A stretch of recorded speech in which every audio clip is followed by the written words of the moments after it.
This episode of Political Radar is brought to you by ReleaseWire. Admiral, radar shows that we have liberals approaching at 3 o'clock, and libertarians at 9 o'clock, and conservatives at 6 o'clock. They're coming from every angle, every viewpoint. Oh, it's Political Radar with your hosts, Rhonda and Elliot. Hey, all you political junkies. Welcome to Political Radar, the best 30 minutes of unscripted, uncensored talk you will hear all day. Oh, wait, political talk. Yeah, political talk. I don't know what that means. Well, I think actually I'm going to address something. There are people that are asking about coming on and talking about, I've had at least 5 inquiries about this, about their they want to talk about businesses. car dealerships? They want to talk about their businesses. So I'm just going to make this clear right now. It is political talk. Well, what if Crazy TV Lenny wants to come on and talk about politics? If he can segue into politics, we'll probably have him on. Everything involves politics, though. I don't know about that. But today we have, for episode number 25, She just shut me down. Did you see that? we have Barb Dorff. She is a councilwoman, alderwoman. What do you like to be called? You know, I think it would be easy if people would call me an alder. I see people just kind of stumbling over what to say because they're all men. The rest of them are aldermen, and there've been a number of years where they've just been aldermen. So alder seems to be kind of the easiest thing. Alder, because I believe Alder Dorff. I believe that, and I was at the meeting, the last council meeting, that the mayor actually called everyone gentlemen. Yeah, he made a slip there. A little bit. So I think he's even getting used to it as well. Yeah, it's, I take it with a bit of humor because I have a very good sense of humor and I understand. Well, you have to have a good sense of humor to sit there with those people, don't you? Well, I'm sure a sense of humor helps everywhere in life. Yeah, I would agree. So I'm very excited that there is obviously some female influence on the council. I think it's a good thing to have, not necessarily just because of the fact that, to check the box for being female, but I think you bring an entirely different point of view, way of thinking. You're more mindful, I think, in some of what you're doing, and I'm really grateful that you're there. So thank you so much. Thank you for running. Thank you. I really do like to do research before I make decisions. So I also feel it's important. I go to almost every single one of the committees and commissions, the ones even that I'm not on myself, because I think the conversation is so much richer than just reading the minutes. So if humanly possible, I go to everything because I really want to learn. And I've been doing this since December, since I started running. I think that's great. There's a lot on the table. There's always a lot on the table at the council level for the city of Green Bay. What do you feel right now is something that you want to focus on? I would really like to focus on a different way to pay for roads in the city of Green Bay. I've had some constituents, and there's others throughout the city. One farmer that owns land on Humboldt Road, $150,000 assessment. An elderly lady in her 80s, a $15,000 assessment. My heart breaks for these people, and everyone uses the roads. And I really would like to see a different way of paying for roads. So let's talk about what's happening right now with assessments. So currently, in order to have roads taken care of, what is happening right now that you'd like to see changed? Right now, the process involves kind of a choice, in some cases by the neighbors, along that road, and there's a postcard sent out. And if enough people don't want the road changed or repaired in a big way, they can say no. And they can say no for a number of years. Which is also a problem, right? Totally a problem. Potholes, and so it'll get fixed a little bit here, a little bit there. But when it needs to be completely reconstructed, the road is just a wreck. And then finally, the city will say, nope, got to reconstruct that road. And people are choosing not to because it's expensive to pay for having the road. I was shocked when I found that out because other communities don't do it that way necessarily. That's true. There's one situation right now where the town of Scott, the people on one side are town of Scott, they don't have an assessment. The people on the other side are Green Bay, and they have big assessments. So, I feel as a community, we really need to do something. People have said, then the people who've paid assessments are going to be so angry about that because they had to do what everyone else should. I say Well, over the years, everybody has had to. everyone's had to, but I say that they probably have children or parents or aunts and uncles or good friends, and they wouldn't want that to happen to them. So at some point, I hope we see a transition. And what does that mean exactly? Like, what type of transition? What would you like to see happen? Like, what would the best case scenario be in regards to that? There's a couple different ways we can do this. One way would be a wheel tax. I don't know a ton about a wheel tax, but I do know Appleton does it. I have spoken with the mayor and some other council persons about that, and we could maybe get $2 million, depending on what we charge per car that is registered in the city of Green Bay. So maybe $20 per car. That's one way. Another way, I would love to see this, and I don't know how possible it is, but bring back the half a cent sales tax into all of Brown County and only use that money for infrastructure throughout the whole county. And we would have much better roads throughout the whole county. And people that are coming into Green Bay and using our roads would also be paying that half cent for sales tax if they were buying things here. So that's another way. And then a final thing is I know the mayor has proposed a grant, a federal grant, which wouldn't go into effect maybe till February or March if that gets passed, if we get it. So that also could bring money in. So there's a number of different ways we could look at other than charging individual people huge assessments. Well, but if we raise everybody's taxes a few dollars, to even it out, like that's no big deal either, right? I know suppose, that's a dirty word to say raise taxes, but all of these things are taxes. They all are taxes. And I know nobody believes me, but I feel like a wheel tax, for instance, I feel like that's a mistake because within 5 years we're going to have a rapid decrease in the number of vehicles on the road. Elliot would like self-driving cars. It's not a like; it's a fact. Like in 5 years, they'll be on. This is a that fact. Scares the crap out of me. It's a fact. They're already on the road. So within 5 years, all of the vehicle manufacturers will have self-driving vehicles for sale. And once the cars all drive themselves, then there's going to be a rapid decrease in the number of vehicles that are actually out there. Because if the car can drive itself, you don't need a parking spot, and all these things fall in line, right? So what would that be like to have self-driving cars and bike lanes? It would be amazing because the self-driving vehicle doesn't care if there's a line or not, and it's gonna always watch out for anything that happens. If the ball goes into the road, it's going to be aware. It's not going to be looking away at the girl in the car next door. It's all. Well, it's so lucky that technology never breaks down either. Oh wait, was I being sarcastic? Oh wait, I have to get my tongue out of my cheek just a minute. Compared to people, Good one, Barb. you know what? I'll put your iPhone up against the person any day. So Well, if I had remembered to charge it, you probably could. You know what? If you got to remember to charge people too. So anyway, that's just a little segue because, and I feel like it needs whether you agree with it, that it's going to be in the next 5 years, it's going to happen. So it needs to be part of the conversation. That's all. Okay. Yeah. But in the meantime, we could fix some roads with a wheel tax. Well, yeah, but I think that that's not going to last as long. You'll spend a year, 2 years debating that to get it into place, another year to get it into place, and then it's already obsolete. So I have a question about that. So would that extend, county-wide? Is that what you would be looking at? The wheel tax? Yes. I don't think we have. I mean, if the county board chose to. Because do I that. think about I think of Richard Perrins and the Brown County Taxpayers Association and the tax pledges, right, that they sign.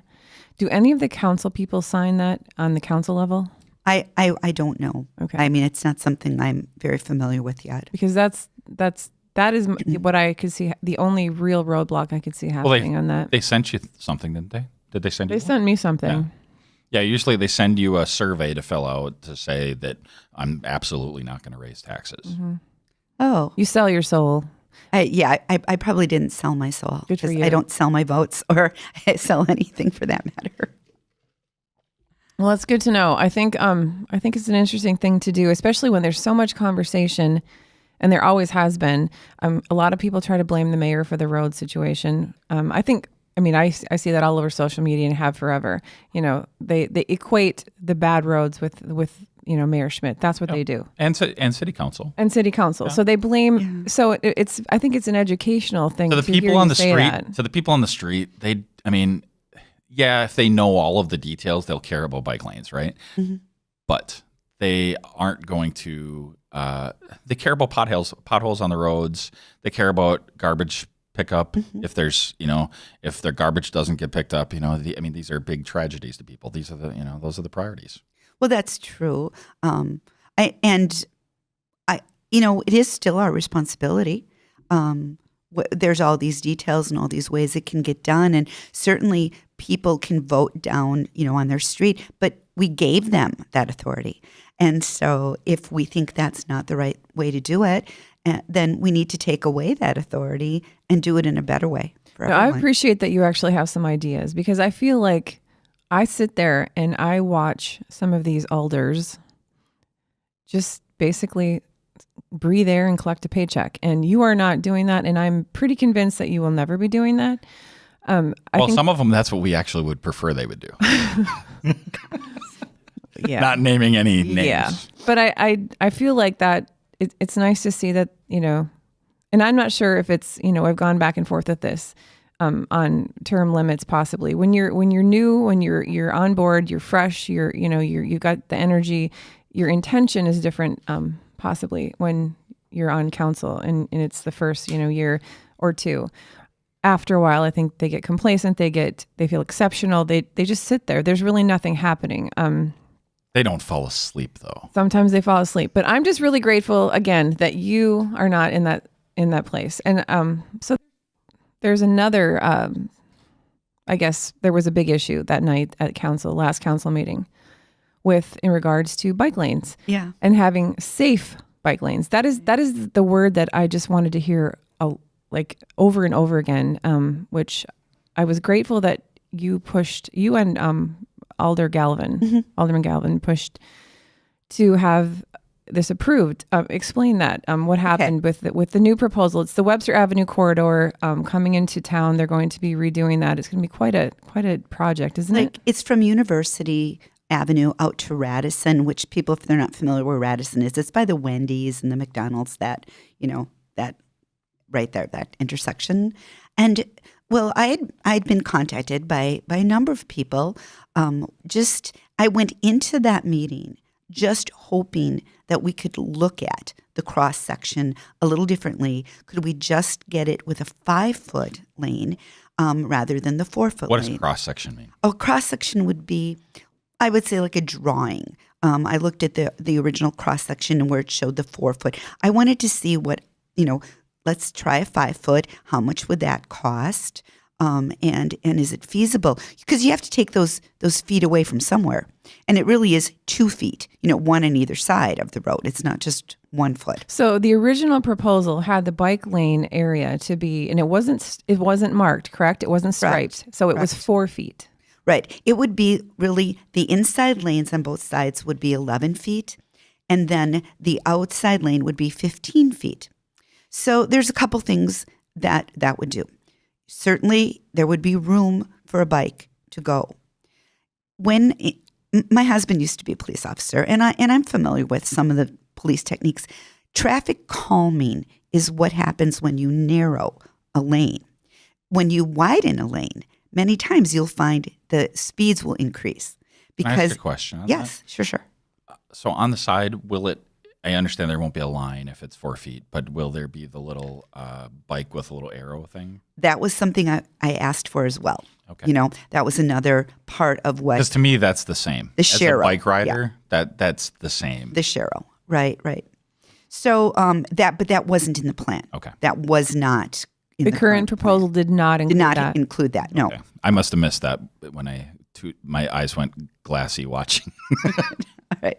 So, and it's because whatever regulations of the DOT that you can't stripe the 4-foot lane. Okay, we wouldn't be allowed to do that with the grant that we're getting. And I don't know if it's legal, illegal. I don't think that's really it. But you just can't have that. You can only have it if it's the 5-foot. All right. Well, as a bike rider, I think if you did have it at 4 feet, I think it sort of defeats the purpose when it's that narrow. When it's so narrow, you're not feeling that perceived comfort that the line gives you.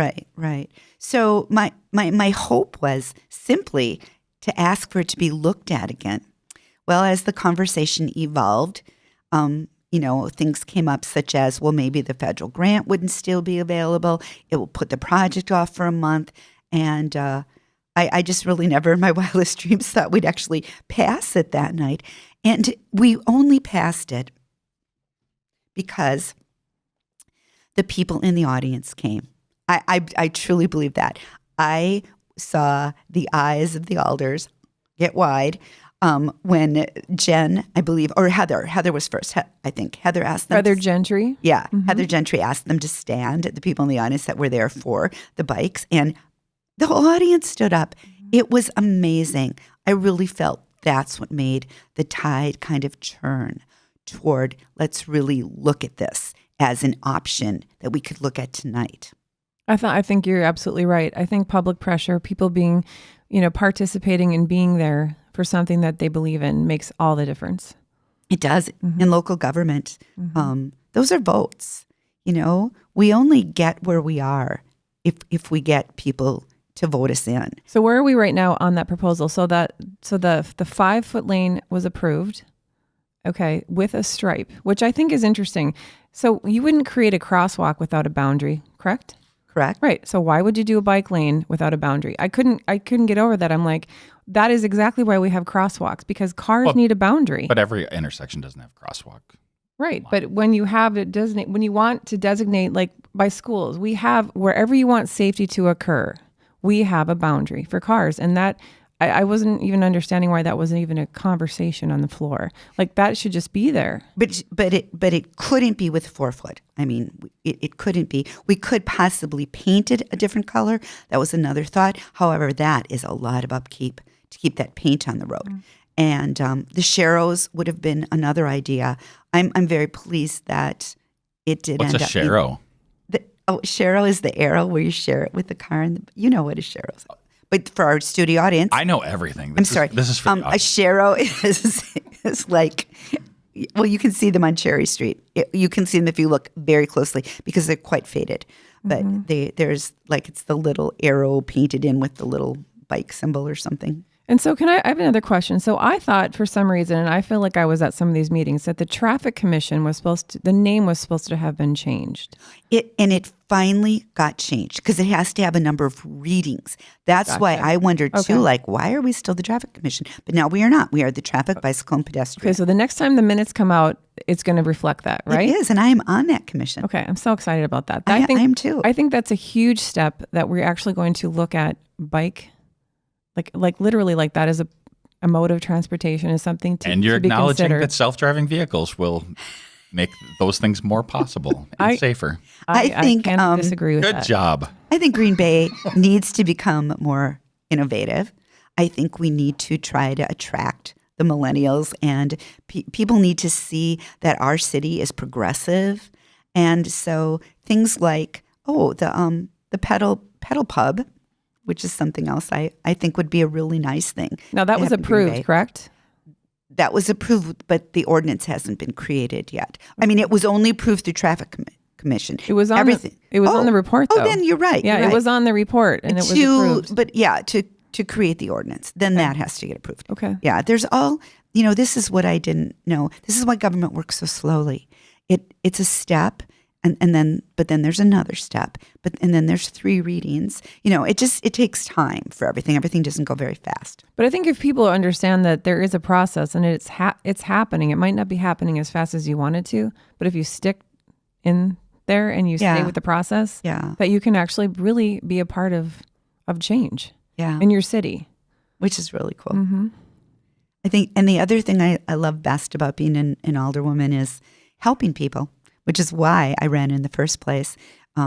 Just there's so many requests. I mean, the job is hours and hours and hours a week, way more than you'd imagine. And the phone calls come in, and people want help with maybe getting their garbage picked up, or there's roads plowed, or there's a vacant lot next to them with grass 3 feet tall, and there's all the processes that I'm getting more and more familiar with where I can help people. And I really like that. I have a question for you. So up and coming on the agenda and discussion that is happening at the city council level, there's going to be some sort of, I guess, format to decide the stadium tax refund money? Yes. Okay. there is. What are your, I mean, we know there's going to be some sort of criteria list involved, but what is your feeling? What do you think is going to happen with that money? And what do you think is going to happen? What do you think is not going to happen? Do you have a feeling about that? Have you had discussion with any of the other alders? Do you know, I know that Colburn Pool wants the money. I know that, there's different projects. Mayor wants some money. How do I submit my project? Well, there is going to be a form coming out. I think it's by August 11th that an application form will come out. I think this is a really good way to do this, to give everyone an even playing field. And then there's criteria, part of a matrix that will look at, for example, will this project bring money back into the city? That will be one criteria. Is this something that couldn't be done if we didn't have this tax? There's no other way to fund it. I mean, there's all different criteria. I can't think of all of them. And I don't think they've all even been, completely firmly developed. But it gives everyone an even playing field.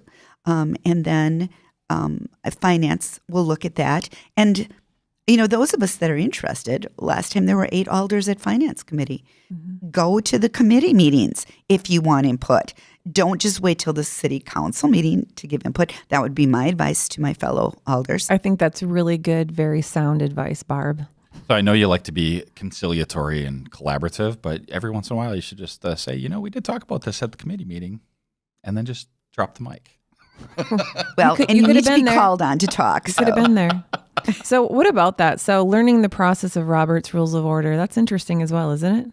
It is. I was the president of Student Senate and vice president of Student Senate when I was in college. So I do have some background in Robert's Rules. I have to remember it all. But and then we have our attorney there. Like at one point, if you recall during the meeting, I asked permission to withdraw my motion because I could not get my second to amend my motion.